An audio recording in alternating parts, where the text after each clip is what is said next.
सो hi guys. आज की video में हम पढ़ेंगे अपने इलेक्ट्रोकार्डियोग्राफ के बारे में कि इलेक्ट्रोकार्डियोग्राफ या इलेक्ट्रोकार्डियोग्राम बेसिकली क्या चीज़ें होती हैं। So you are probably familiar with the scene of a typical hospital television show. तो ये सिंपल सी हमें बात बताई गई है कि आपने बहुत सारी ऐसी मूवीज़ या सीरियल्स देखे होंगे जहाँ पे ऐसे एक कमरे में कोई एक्टर लेटा होता है और उसके साइड में एक मशीन होती है और सडनली वो पिप पिप पिप और उसके बाद पी हो जाती है, मतलब, और उसके बाद वो पेशेंट कार्डियक अरेस्ट में चला जाता है। जैसे इसमें आपको दिख रहा होगा ये वाली चीज़। तो ये बेसिकली है क्या चीज़, उस वही आज हम पढ़ेंगे। तो इस मशीन को कहते हैं electrocardiograph, which is use to obtain electrocardiogram. अब बच्चों को बहुत बड़ी कन्फ्यूजन होती है इलेक्ट्रोकार्डियोग्राम और इलेक्ट्रोकार्डियोग्राफ से, क्योंकि इनके जो नेम्स हैं वो बहुत ही मिसलीडिंग है। तो जिस वर्ड में ग्राफ आता है हमें लगता है कि वो कोई ग्राफिकल रिप्रेजेंटेशन होगी, पर एक्चुअली में इलेक्ट्रोकार्डियोग्राफ एक मशीन है ये वाली, और इलेक्ट्रोकार्डियोग्राम एक ग्राफिकल रिप्रेजेंटेशन है जो कि इस मशीन के अंदर हमें दिखती है। तो ये इलेक्ट्रोकार्डियोग्राफ होगा। तो सबसे पहले तो हमें ये वाली कन्फ्यूजन दूर करनी होती है। So machine is electrocardiograph which is used to obtain electrocardiogram, और इलेक्ट्रोकार्डियोग्राम या ECG is a graphical representation of the electrical activity of the heart। तो ये हमें बेसिकली बताता क्या है, ये मशीन बता रही है कि हमारे हार्ट में कौन सी इलेक्ट्रिकल एक्टिविटी हो रही है। तो उसका जो ग्राफ है बेसिकली वो कुछ इस टाइप का आता है।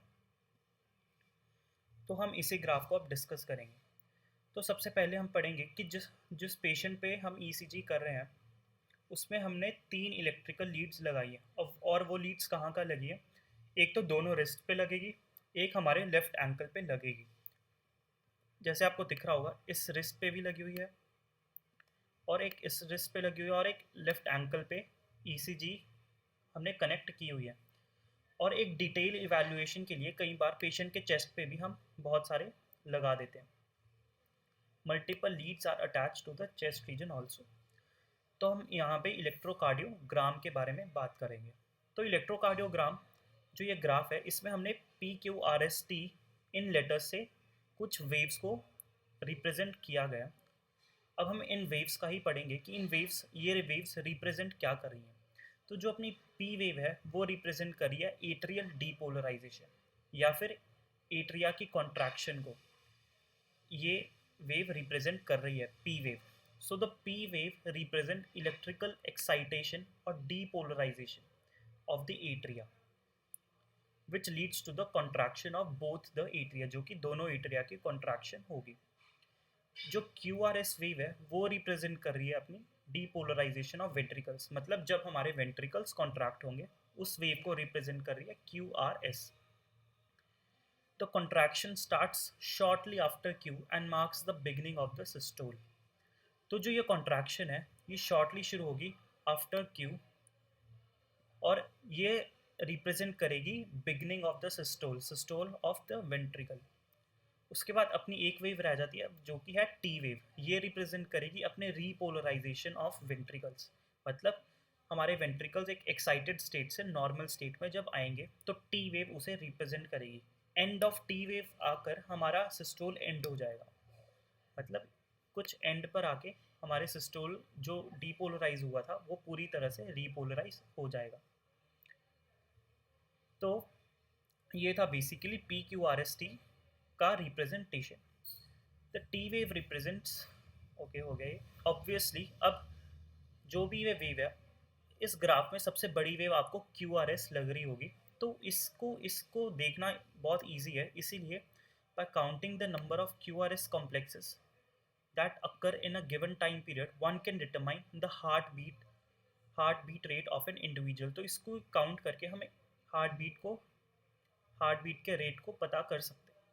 Since the ECG obtained from different individuals have roughly the same shape, तो different individuals में भी ECG की यही शेप आएगी। और अगर ECG हमारा इस शेप से डिफर कर रहा है, मतलब उसके हार्ट में कोई प्रॉब्लम है या उसे कोई डिजीज़ है।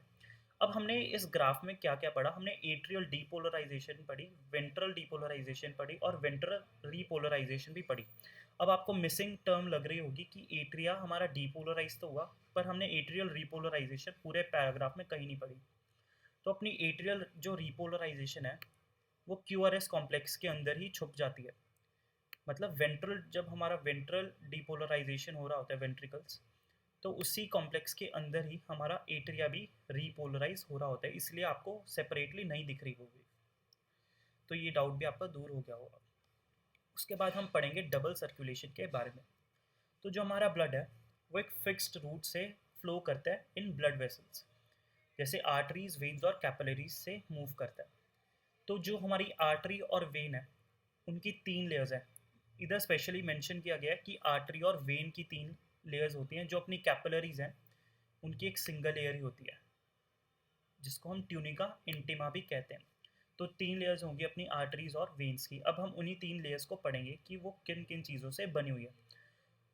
तो जो अपनी आर्टरी या वेन है उनकी एक इनर लाइनिंग होगी स्क्वेमस एंडोथीलियम की, एक तरह का टिश्यू है ये, और इसको ट्यूनिका इंटिमा भी कह सकते हैं। इंटिमा को आप इनर वाली साइड से रिलेट कर सकते हो। जो मिडल लेयर होगी उसमें स्मूथ मसल्स प्रेजेंट होंगे along with some elastic fibres, और उस लेयर को हम कहेंगे ट्यूनिका मीडिया, क्योंकि वो बिल्कुल मिडल में है। उसके बाद जो बाहर वाली लेयर होगी उसमें कुछ fibrous connective tissues with collagen fibres होंगे, जिसको हम ट्यूनिका एक्सटर्ना कहेंगे, क्योंकि वो एक्सटर्नल लेयर है अपनी आर्टरी या फिर वेन्स की। अब एक पॉइंट दिया हुआ है जो मैंने बॉक्स में भी किया mark, tunica media is comparatively thin in the veins. मतलब वेन्स की जो मिडल लेयर है वो कंपैरेटिवली थिन होती है। तो थिन क्यों होती है? थिन इसीलिए होती है क्योंकि जो हमारी वेन्स है उनमें जो ब्लड है वो हार्ट से पंप होकर नहीं आ रहा। वेन्स में जो ब्लड का फ्लो है वो बहुत स्लो है, मतलब प्रेशर कम है, तो वेन्स को इतना मोटा होने की ज़रूरत नहीं है, इसलिए वो कंपैरेटिवली लेस थिन होती हैं, क्योंकि प्रेशर भी लेस है। अपनी आर्टरी ज़्यादा थिन होगी क्योंकि हार्ट से ब्लड जब मूव करते हैं ऑर्गन्स की तरफ तो वो आर्टरीज कैरी करते हैं, और उस ब्लड में प्रेशर होता है क्योंकि हार्ट उसी वक्त पंप कर रहा है उसे, इसलिए हमारी आर्टरीज ज़्यादा मोटी होंगी। As mentioned earlier, the blood is pumped by the right ventricle. अब इस पैराग्राफ को आप डायग्राम से ज़्यादा इजीली समझ आएगा। इसमें हमें दो सर्कुलेशन बताई गई है, पल्मोनरी सर्कुलेशन और सिस्टमिक सर्कुलेशन। अब हम उन्हें ही पढ़ेंगे। तो जब हमारे राइट वेंट्रिकल में ब्लड आता है तो वो जब राइट वेंट्रिकल कॉन्ट्रैक्ट करता है हमारा ब्लड जाता है अपने पल्मोनरी आर्टरी में, और पल्मोनरी आर्टरी उस डीऑक्सीजनेटेड ब्लड को अपने पल्मोनरी सैक के साथ एक्सचेंज ऑफ गैसेस हो जाती है, या फिर लंग्स में एक्सचेंज ऑफ गैसेस होता है, जिसके कारण हमारा ब्लड फिर से ऑक्सीजनेटेड होता है और वो ब्लड वापस अपने लेफ्ट एट्रियम के अंदर आ जाता है।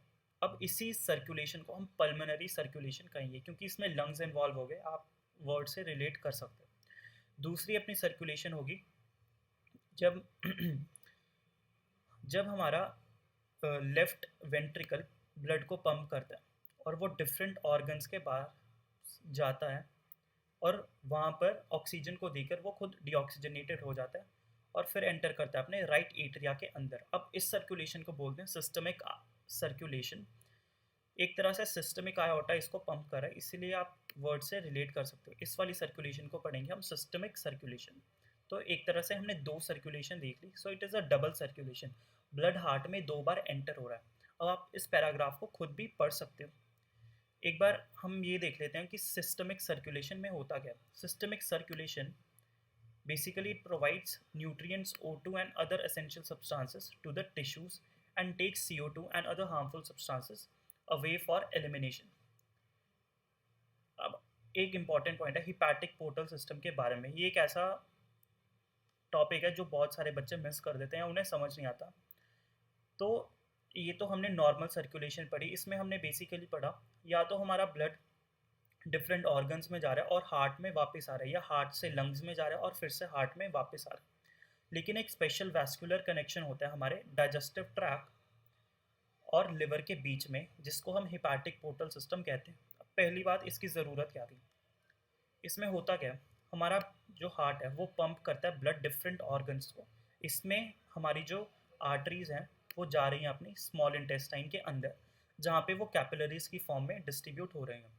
अब स्मॉल इंटेस्टाइन हमने डाइजेशन वाले चैप्टर में भी पढ़ा था कि एक ऐसा स्ट्रक्चर है जहाँ पे बहुत सारे मिनरल्स की या सब्सटेंसेस की एब्जॉर्प्शन होती है, और वो एब्जॉर्ब सब्सटेंसेस यहाँ से हमारे ब्लड में एंटर हो जाएंगे। और कुछ ऐसे सब्सटेंसेस भी हो गए जो कि हमारे लिए टॉक्सिक हो सकते हैं। तो इसीलिए स्मॉल इंटेस्टाइन से वो सब्सटेंसेस डायरेक्टली हमारे लिवर, हमारे हार्ट के अंदर नहीं जाते, क्योंकि अगर कोई भी टॉक्सिक सब्सटेंस हार्ट में प्रेजेंट या हार्ट में चला गया तो हमें दिक्कत हो सकती है। इसीलिए स्मॉल इंटेस्टाइन से जो हमारी फर्दर वेन्स होंगी वो हार्ट की बजाय अपने लिवर में जाएंगी। लिवर में हमारा शुगर अपने ग्लाइकोजन में कन्वर्ट हो सकती है, हमारे अमाइनो एसिड्स प्रोटीन्स में कन्वर्ट हो सकते हैं, या फिर अगर कोई टॉक्सिक सब्सटेंसेस है हमारा लिवर उसे डिटॉक्सिफाई भी कर सकता है। तो लिवर के पास जाएंगी, लिवर से फिर मतलब लिवर में हमारी कैपिलरीज हुई, सेकंड वो जाएंगी अपने हार्ट में। तो नॉर्मल सर्कुलेशन में लिवर की इन्वॉल्वमेंट नहीं थी, पर ये एक स्पेशल सिस्टम है, hepatic portal system. So hepatic portal vein carries blood from intestine to the liver before it is delivered to the systemic circulation. तो सिस्टमिक सर्कुलेशन से में जाने से पहले स्मॉल इंटेस्टाइन वाला ब्लड अपना जाएगा लिवर के अंदर, जहाँ पे उसके बाद वो सेकेंड राउंड में जाएगा हार्ट के पास। अब हमने पढ़ा था कि हमने पढ़ा कि बहुत सारा ब्लड हम डिफरेंट ऑर्गन्स में हार्ट अपना पंप करता है, लेकिन हार्ट को खुद के लिए भी तो कोई वेसल्स चाहिए जो हार्ट को ब्लड सप्लाई करें, तो उन्हीं स्पेशल सिस्टम को हम कोरोनरी सिस्टम कहते हैं। So coronary system of blood vessels is present in a body exclusively for the circulation of blood to and from the cardiac musculature, क्योंकि हार्ट को भी तो ऑक्सीजन चाहिए, बिना ऑक्सीजन के तो हार्ट भी पंप नहीं करेगा ना ब्लड। अब ये डायग्राम दिया गया है जिसमें आपको वेन्स शो की गई हैं, कैपिलरी शो की गई है और अपनी आर्टरी शो की गई है। अब इस डायग्राम से आप देख सकते हो कि जो अपनी ट्यूनिका मीडिया है वो आर्टरी की काफ़ी मोटी है in comparison with the tunica media of the when. इसमें साफ साफ दिख रहा होगा आपको। और कैपिलरी की आपको एक लेयर दिख रही होगी सेल्स की, एंडोथीलियल सेल्स हैं ये, क्योंकि कैपिलरी में एक्सचेंज होना होता है, तो एक्सचेंज के लिए उसको थिन होना पड़ता है, इसीलिए एक ही लेयर है। उसके बाद ये हमें सर्कुलेशन शो की हुई है, ये वाली अपना पल्मोनरी सर्कुलेशन है और ये वाली अपनी सिस्टमिक सर्कुलेशन को शो किया गया है। तो इसमें हमने ईसीजी के बारे में पढ़ लिया, हमने अपनी डबल सर्कुलेशन के बारे में पढ़ लिया। अगली वीडियो में हम रेगुलेशन ऑफ कार्डियक एक्टिविटी के बारे में भी डिस्कशन करेंगे। तो इसी के साथ अपनी ये वीडियो भी एंड हो जाती है।